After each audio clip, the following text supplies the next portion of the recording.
Hello everyone, this is Hades at Hades Gaming, and today we're going to be breaking down the AS-VAl, what I think about it, its stats, and overall gameplay within the game itself, what it feels like to me, and whether I think it's a good enough gun and obviously worth the grind. So real quick, let's go over the stats. For its base damage range, to the head, you will get 47 damage, to the chest, you will get 37 damage, and to the stomach and the limbs, you will get 30 damage. Its magazine size is extremely low with 20 bullets, its firing rate is 900 rounds per minute, its ADS speed is 0.197 seconds, and for the TTK from full health, you'll get exactly 0.133 damage to the chest and 0.133 to the head. The damage per second to the chest is 555 and to the head is 705. So that's a huge difference between the head and the chest, so you're going to want to go for headshots if you can. Its reload time from an empty magazine is 2.40 seconds. It's an extremely low and extremely slow, reload time. I don't really like that, but with sleight of hand it is reduced a little bit at 1.63 seconds. Overall, the gun is fun to use. I do enjoy it, but I mostly use these especially at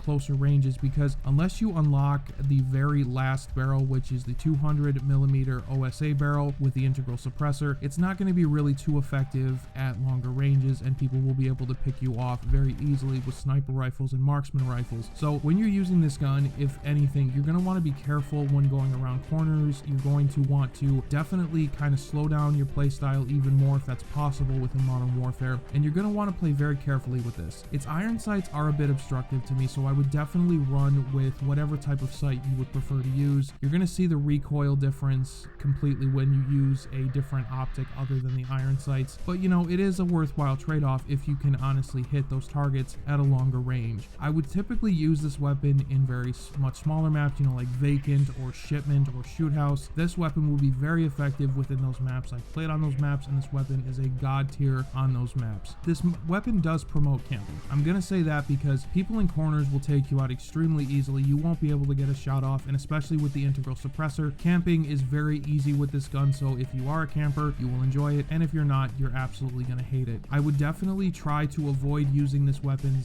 on a longer range gunfight, because the recoil is felt much more prevalent when using it at a longer range. So overall, would I say that this gun is worth it? Definitely. I think that it's the most interesting gun that they've put in the game. With Ghosts, they had the Honey Badger, which was a base weapon that you just got from the start, but this one, they make you work for it, and I think that that's really, really cool. The weapon itself is a fairly balanced weapon, especially if you can change the barrel to short range or longer range. I would definitely use this weapon if you can, and just have fun with it whenever you can. Honestly, that's pretty much all I have to say. So this is Hades Gaming signing off. Have a good one, guys.